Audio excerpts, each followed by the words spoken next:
북미 간 말폭탄으로 한반도 긴장이 고조된 가운데 한미 연합 군사 훈련인 을지 프리덤 가디언이 오늘 시작됐습니다.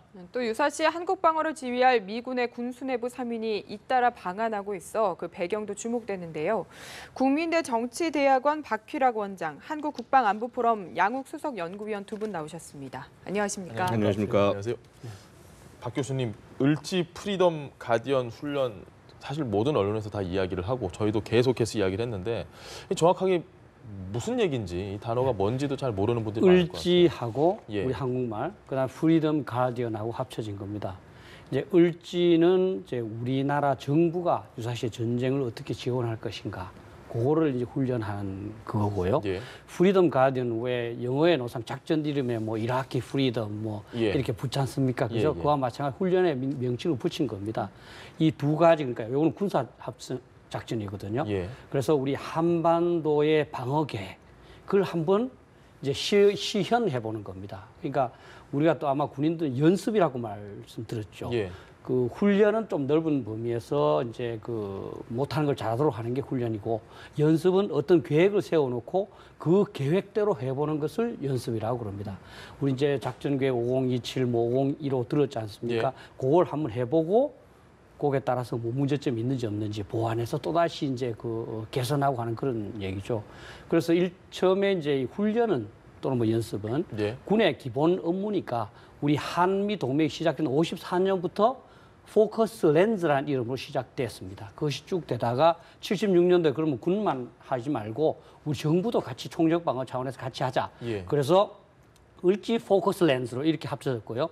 근데 이제 우리가 전시 작전 통제권을 뭐 전환 받는다고 했지 않습니까? 그죠? 그렇게 하면서 이 명칭을 우리가 주도하는 훈련 이름인 프리덤 가디언으로 좀 바꾸었습니다. 예. 그래서 지금 이제 그렇게 되고 있죠. 그러니까 우리 한반도 방어 계획을 한번 이제 그 실제 해보는 거고, 그 실제 병력은 못 오니까 이제 우리가 적군을 편성해서 예. 적군이 뭐 공격하는 그 시뮬레이션 하고, 거기에 우리 군이 이제 또 컴퓨터로 대부분 컴퓨터로 하죠. 그 대신에 고급 부서에서는 지휘관이 결심을 하고 여기는 공격해라, 여기는 방어해라, 이렇게 실제 한번 전쟁을 해보는 것을 컴퓨터를 중심으로 했어요. 알겠습니다. 이 을지 프리덤 가디언과 함께 가장 많이 언급되는 게 또 키리졸브가 아닐까 싶은데 예. 이 둘의 훈련은 어떤 차이가 있는 일단 건가요? 차이가 있죠. 키리졸브 같은 경우는 이제 병력이 한반도로 증강되는 상황을 한번 쫙 보여주는 겁니다. 얘도 이제 연습이고요. 그러니까 예를 들어서 막 북한이 침공을 해 들어왔다. 그러면 사실 싸우는 전력 대부분 앞에서도 막지만은 미군 병력들이 얼만큼 잘 증원돼 들어와서 이 허리를 채워주고, 그래서 소위 말해서 대한민국을 방어하고 난 다음에 상황이 되면은 북한으로 다시 밀고 올라가는 그런 것들을 연습해 보려면은 부산에 내려와서 하역도 하고 뭐 그다음에 기타 지역으로 상륙도 한번 해보고 하면서 여러 가지 절차들을 한번 다 연습을 해봐야 됩니다. 예. 그러다 보니까 실제 기동이 예를 들어서 키 리졸브 훈련에는 좀 더 많이 있죠. 그다음에 또 키 리졸브 훈련은 그것만 있는 것이 아니라 폴 리그 훈련이라고 해서 결국 뭐냐 하면은 이게 원래 예전엔 북한의 국지 도발에 대응하던 그런 훈련이었습니다. 네. 이제 이런 것들이 이제 조금 더 이제 규모가 좀 커지면서 실제 공격에 대해서 방어를 하고 혹은 격퇴를 하고 이런 것들을 연습하는 과정이 되다 보니까 실제 지금 이제 UFG 훈련하는 을지 프리덤 가디언 훈련은 사실 실기동 자체, 이 훈련 참가 세력의 실기동 자체는 그닥 크지가 않습니다. 거의 없다고 보셔도 되고요. 워게임이니까. 예. 근데 이제 반면에 키 리졸브하고 포리글 같은 경우, 특히 포리글이 이제 대부분 굉장히 많은 병력들이 움직이기 때문에 실제 포리글은 거의 한 2달 동안 훈련이 계속됩니다. 네. 그 키 리졸브는 한 2주 정도에 불과하고요. 예. 그래서 이 기간 동안에 사실은 실제 그 병력 이동이 가장 많다라고 말씀을 드릴 수가 있습니다. 사실 북한 입장에서는 양쪽 다 부담스럽죠. 양쪽 다 부담스럽지만은 아마도 이제 그 이 키리졸브 같은 경우는 워낙 많은 병력이 들어와 있기 때문에 이 시기에 어떤 직접적 도발을 하는 경우들은 상대적으로 적었습니다만은 예. 2015년 혹시 기억하시겠습니다만 그때 이제 북한이 그 포격 도발, 그러니까 목함지뢰 도발, 그 이어진 포격 도발을 하면서 굉장히 긴장을 최대로 끌어갔었고요. 그리고 이제 목표는 아마도 이제 이런 훈련들을 못하게 하려는 이러한 행동이었지만 이것을 실패한 바가 있었죠. 사실은 근데 그때 그렇게 막아냈던 배경에는 우리 전 국민적으로 굉장히 단합을 해서 야 도저히 북한의 이런 잘못된 행동 우리가 참을 수 없다, 용서해서는 안 된다라는 그러한 의견들이 모이고 그것들이 국로로 나타났기 때문에 예. 어떻게 보면 그때가 굉장히 위험했습니다. 정말 전쟁 직전의 상황이라고 할 수 있었지만 되려 그런 결기 때문에 전쟁을 막아냈다. 이렇게 평가할 수 있는 것이죠. 알겠습니다. 교수님, 이게 매년 똑같을 수는 없잖아요. 이번 훈련 같은 경우는 분명히 차이가 있을 것 같습니다. 지금 한반도 정세가 워낙 급박하기 때문에 좀 달라진 점이 있다면 어떤 게 있을까요? 그 이제 훈련 중점은 비밀이니까 저희들이 뭐 알 수는 없습니다만은 지금 이제 어떤 병력이 조금 줄고 하는 걸로 봤을 때 또 현재 상황으로 봤을 때는 지난해는 주로 재래식 공격을 중심으로 한 그런 그 연습이 많았는데 비해서 아마 올해 또는 뭐 이전부터 조금은 포함되겠습니다만 올해는 아무래도 북한 핵 미사일 위협에 대해서 어떻게 대응할 것인가 이런 것이 상당히 그 많은 비중을 차지하지 않을까. 그래서 아마 이제 미국의 그런 수뇌부들도 그런 측면에서 많이 오고요. 예.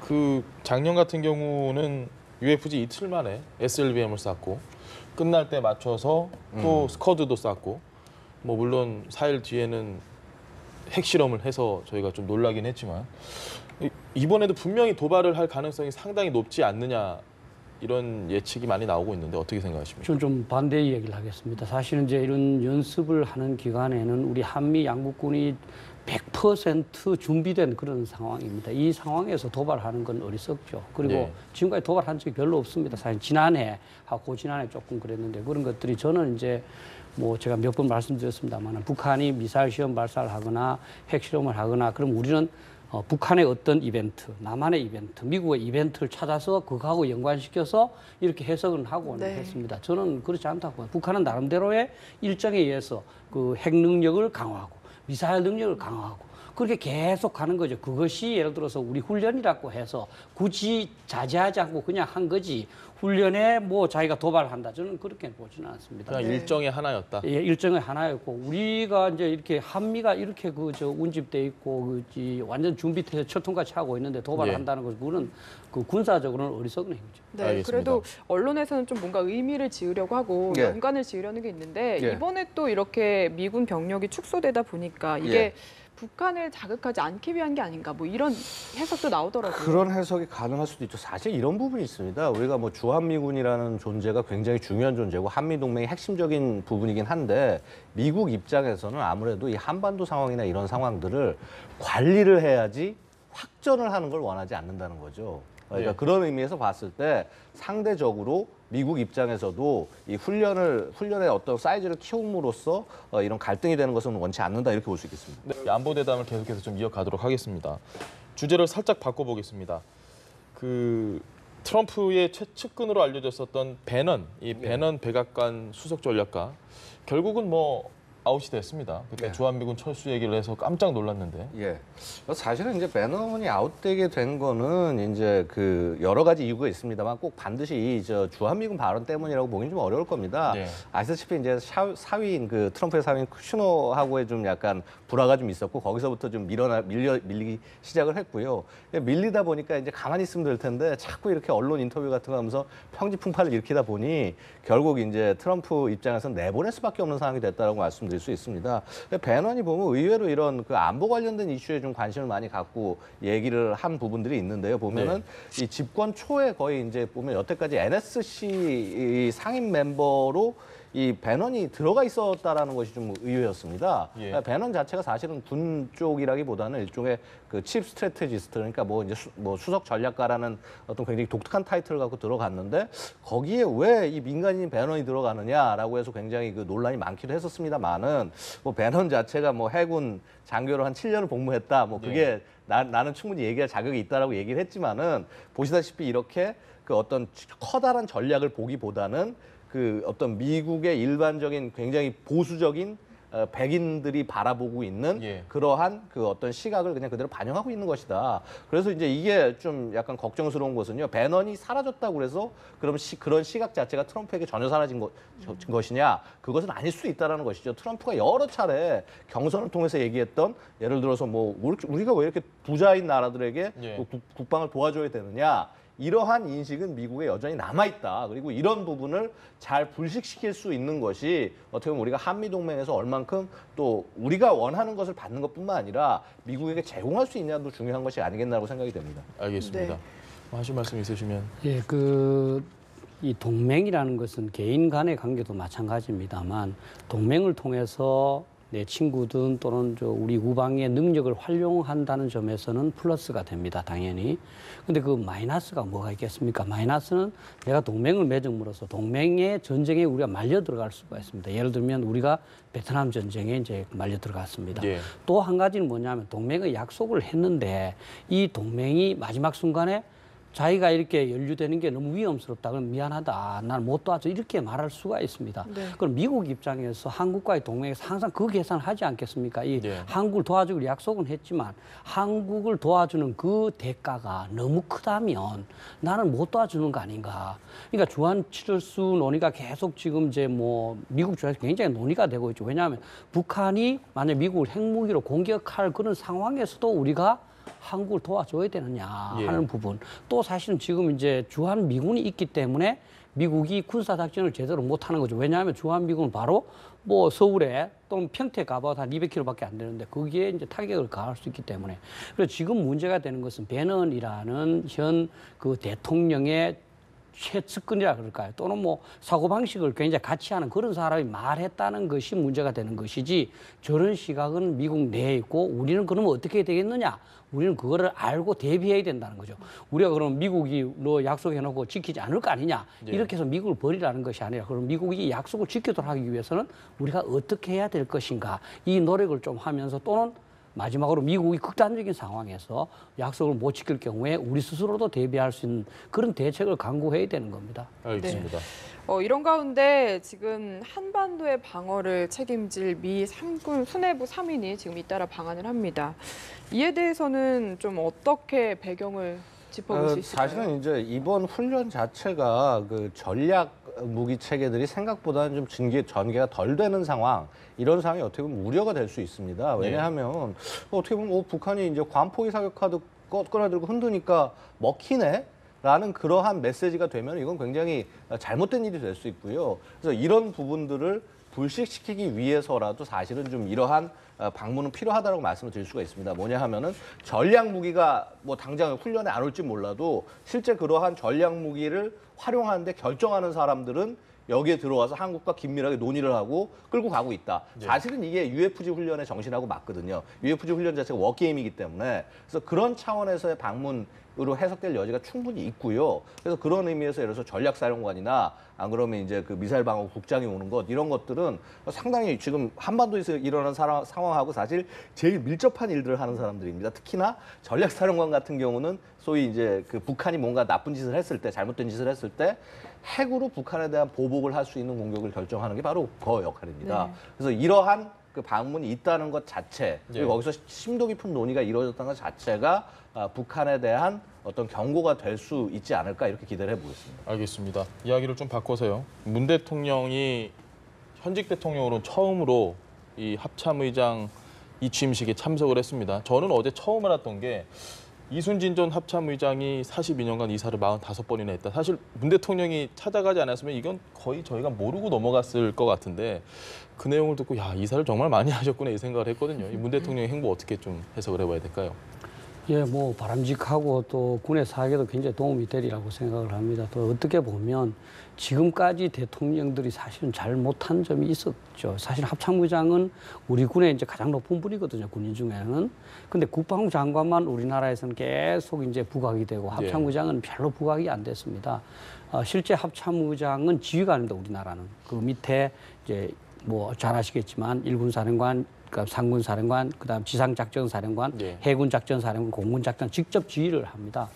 근데 지금까지 사실은 뭐 그도 요즘 최근 육사가 좀 비난받고 있습니다만은 육사 출신이 장관이니까 그 후배인 합참의장이니까 이게 합참의장의 독립성을 별로 이제 그 보장하지 않았던 것 같아요. 예. 그래서 이 기회에 저는 뭐 합참의장의 위상을 세우는데 굉장히 그 바람직하게 생각하고 그 이사 문제는 사실 이제 뭐 합참의장님도 한 40번 넘게 했다고 그러는데 사실은 군인들이 대부분 그렇습니다. 예. 저 사실 잘 모르셔서 그렇지만 이게 뭐 같은 사단 내에서도 이제 그 GOP가 있고 뒤에 이제 그 페바라 그러는데 뒤에서 이제 그 방어하는 부대가 있지 않습니까? 예. 이것도 너무 한쪽에 GOP라는 그 전방에서 너무 힘들잖아요. 간부들이. 그럼 교대하면 거기서 또 이사를 하고 그다음 또 이제 거기서 다른 사단으로 보직 바뀌면 또 가고 그다음에 뭐 사단이었으면 갑니까? 후방에 갔다가 뭐 전방에 갔다가 상당히 많죠. 그래서 요즘은 그래도 그 서울이나 이런 데 연고를 놔두고 다니는 사람이 좀 있는 것 같더라고요. 이제 뭐 중령 때부터는. 네. 그 옛날에는 뭐 대령까지도 다 이제 데리고 다녔으니까